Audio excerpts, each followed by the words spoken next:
Time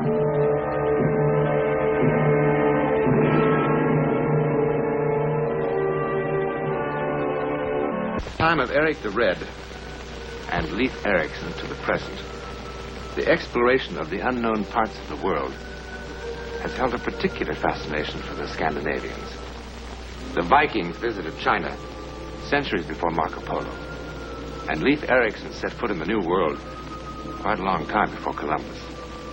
And the name Amundsen is an important part in the history of polar exploration. All brave men who venture into uncharted waters or who cross unmapped lands sooner or later make this discovery. There are two worlds. The known world, which can be mapped and charted, and that other world, which lies just beyond the map makers. Our story begins here in the home of Felix Bogner, geography teacher.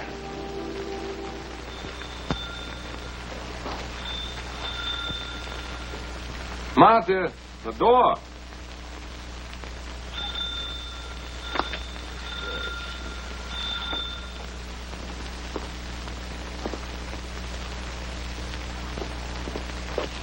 Yes? Dr. Hansen. And you're Mr. Faulkner? Yes. May I come in? Of course. Thank you. What am I thinking? Please forgive me. It is just a surprise seeing so famous a man as yourself here in Hamburg. Won't you sit down? Thank you. Please. May I ask, what brings you to Hamburg? I came to see you. Me? You are Felix Wagner, teacher of geography of the common school. Yes, but does it concern the letter I wrote to the academy, suggesting that more courses of map-making be... No, it concerns your son.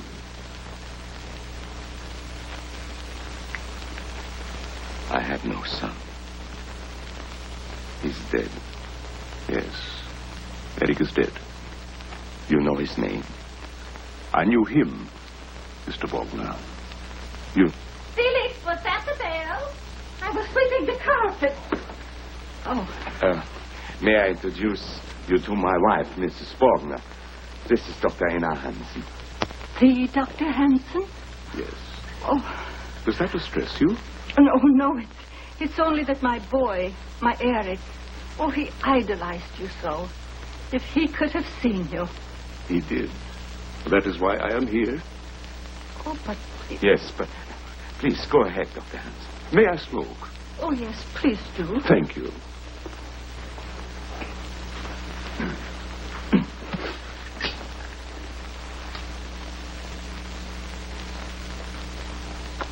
Thank you.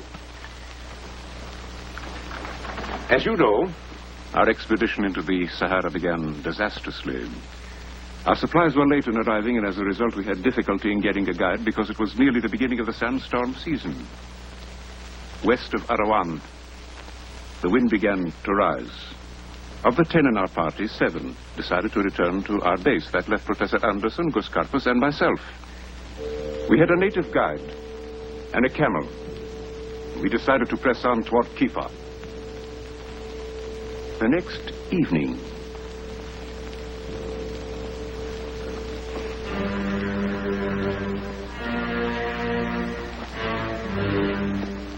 Kasim!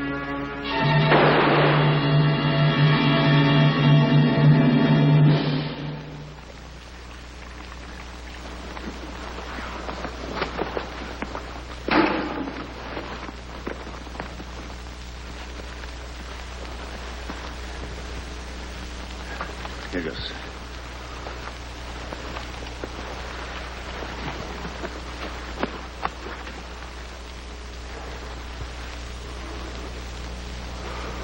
I had a friend who has just resigned his position as guide.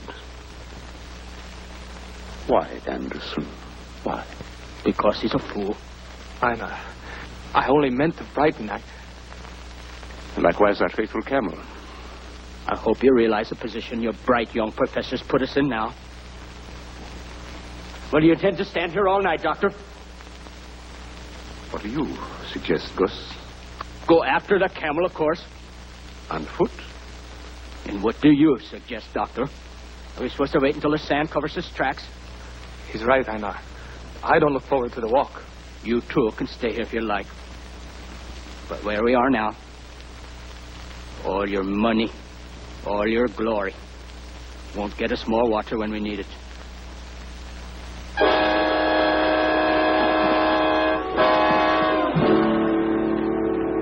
Anderson!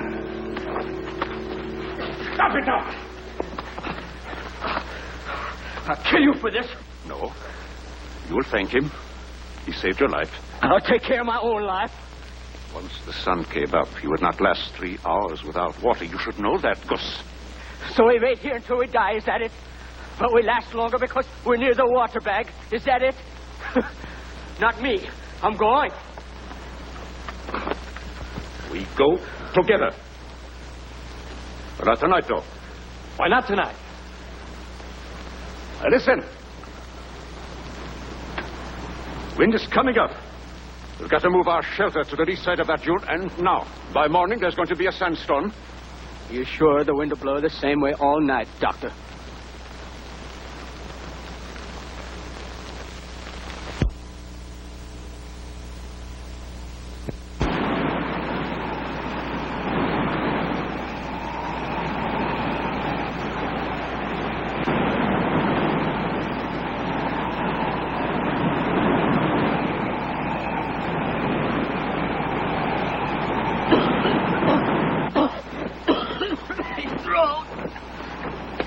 No, we haven't got water to waste.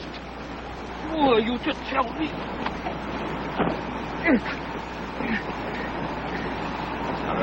Water's going to have to last us a long time. Take your hands off me. Now, Gus.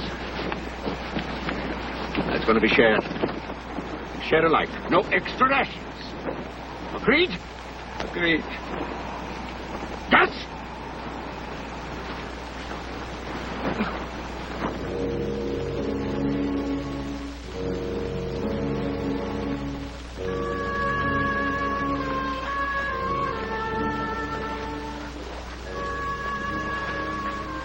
Everything looks so different. There was a hill there. You can't use sand dunes for landmarks, Professor. No. I like the ocean waves. But those do not change. I will do our walking at night. We steered on that cluster. I'll start getting out the equipment. All right. Why west? Well, why not? It's impossible to go back. If we keep going in one direction, we might come to a well, an oasis, a caravan. Or we might not. That's right. We might not. For 10 days, we walked by night, carrying with us the food and water that were all that stood between us and starvation, and the canvas that offered us a measure of shelter from the cruel heat that made daytime movement unthinkable. Distance is hard to estimate in the desert. By my own rough calculations, we had traveled perhaps 50 miles. Toward help, we hoped. Away from it, I feared.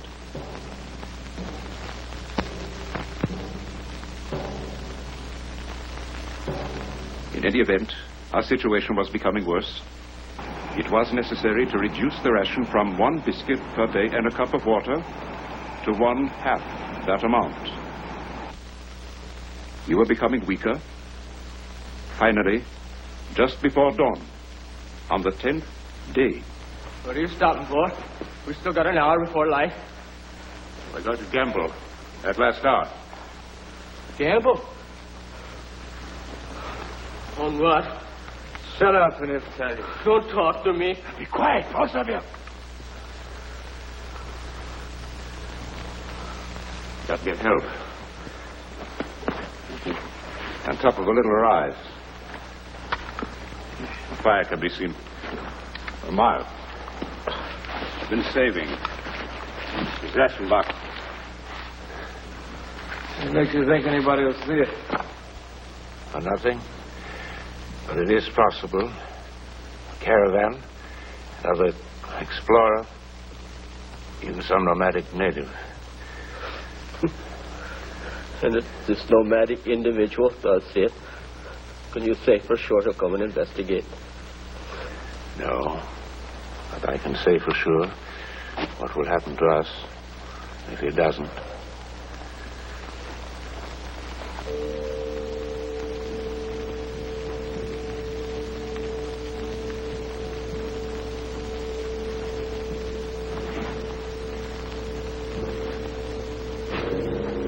What is it?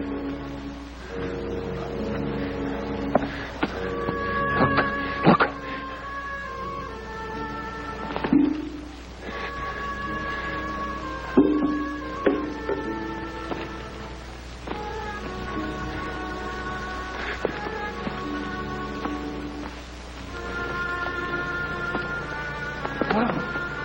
And it was there, sir, that I first met your son. He knew the desert as no man has ever known it, its topography, geological structure, and its history. And he told us that we were wrong to go west, that there was a well 40 miles to the south. When he cited an ancient Phoenician geographer who had described the well, we did not think to question him. We simply did as he suggested. Gus!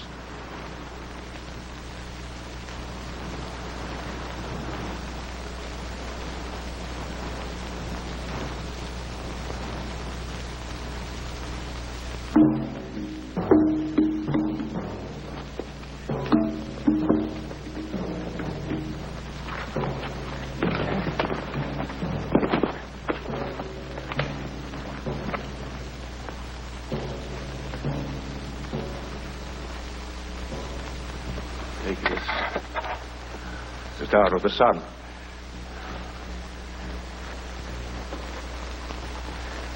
And look at these markings. It's Babylonian. It's just as you said, Eric. You saved us. Not I. I relied on what Daxis wrote. Nearly 30 centuries ago. Eric, how far from here to the well? 2 miles. 3, perhaps. Even in this heavy sand, we should make it by dawn. If we get started. Gus! Come.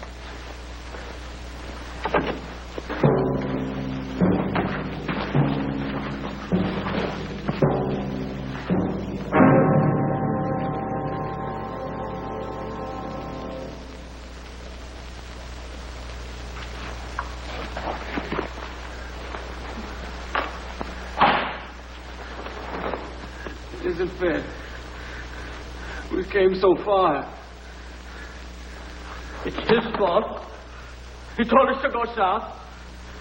He's killed us all, a murderous fool. Gus. It's no one's fault.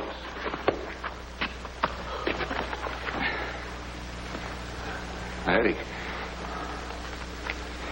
Daxis came here from what he called the Lake of the Camels. So 3,000 years ago, there was a lake. There was also a well. And 500 years later, Herodotus spoke of the animal's watering place. If that lake lasted for 5 centuries, perhaps it lasted for 30 centuries. Where? Further south. How much further south? I don't know. Perhaps 60 miles. Perhaps 100. Perhaps 1,000. We need not give up. If we reduce the water ration. The water ration? It's reduced. I drank it. I drank almost all of it while you fools was holding your celebration at the tower. Why not? We was going to the well. I was so dry inside.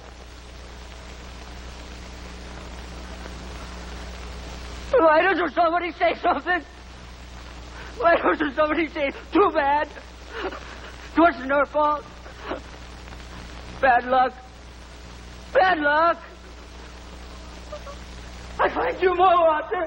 I'll find you more water. I'll find you more water. More water. Gus. I can hardly remember what followed. I knew we headed south again. On a ration of 1 ounce of water per man per day.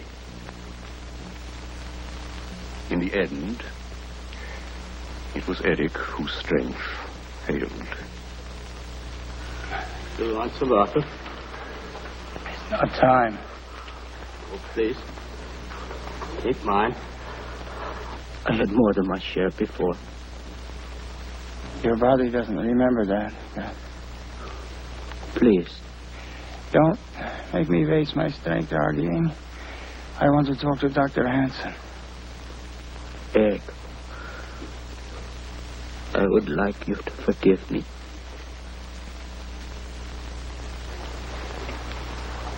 He wants to talk to you.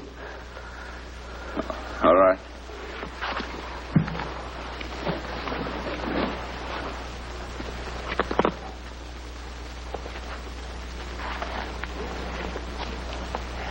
Doctor, in case I don't make it. You will. In case. The devil's body still has water. The map. Follow the map carefully. I will. Doctor, remember my name. I told you my father teaches geography in the village school of Arenberg. I would like to meet him someday. You will. Tell him what happened. We will. We all will. Including you, Eric. We'll go together. Perhaps, Doctor. Now, get some sleep. You too, Doctor.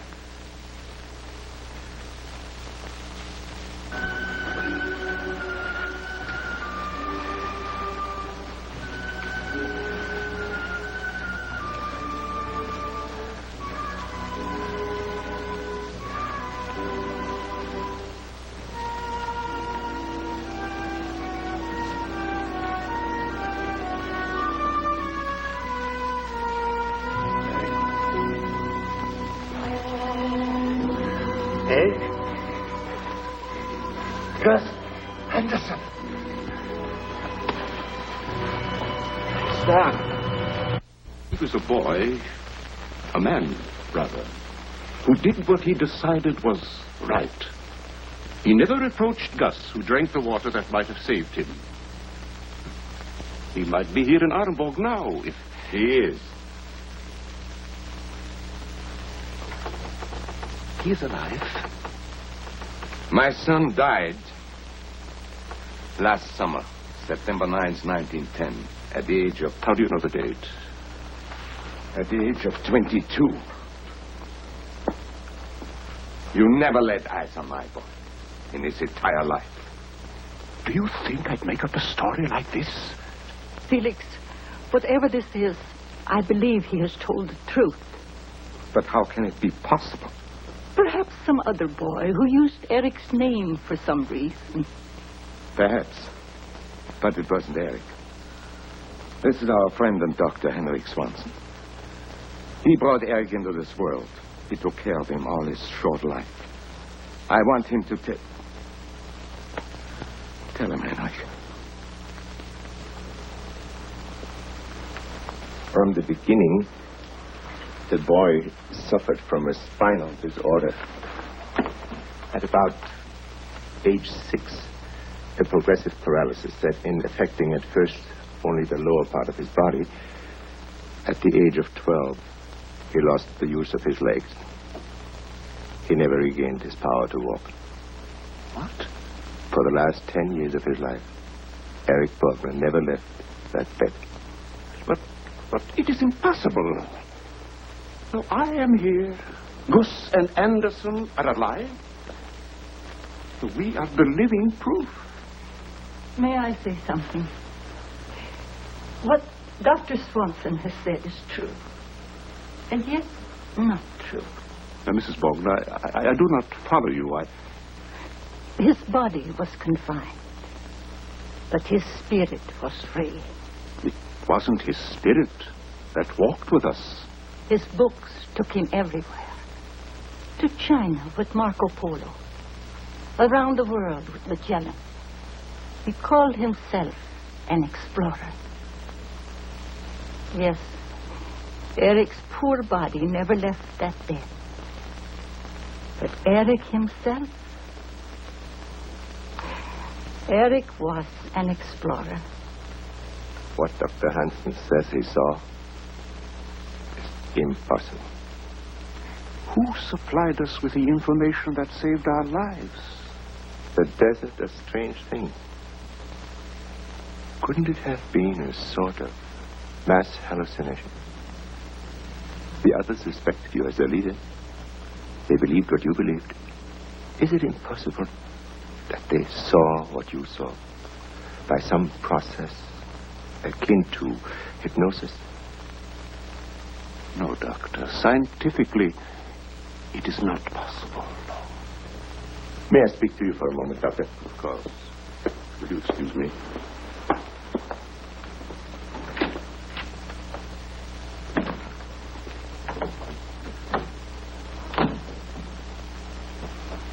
I am glad for you.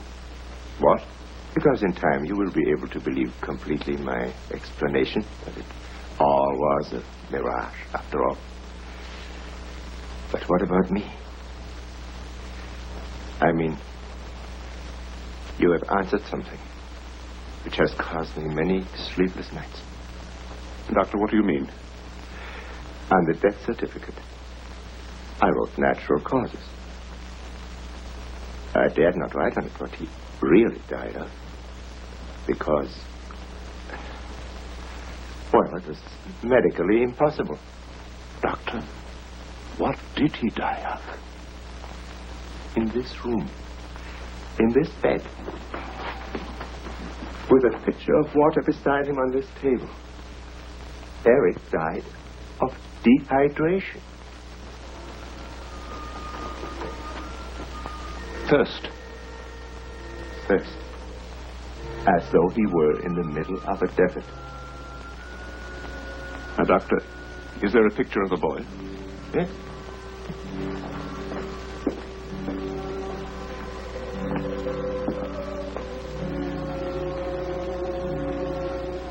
He was in the desert. Doctor, don't ask me how, but he was.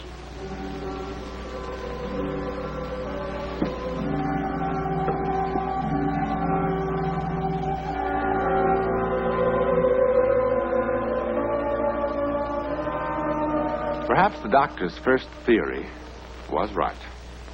Perhaps Einar Hansen and his companions only imagined that which they said they saw. Mass hallucination, too much heat, hysteria, too little water. Perhaps. But what about the way Eric died? Well, I'm sure we can think of something logical, can't we?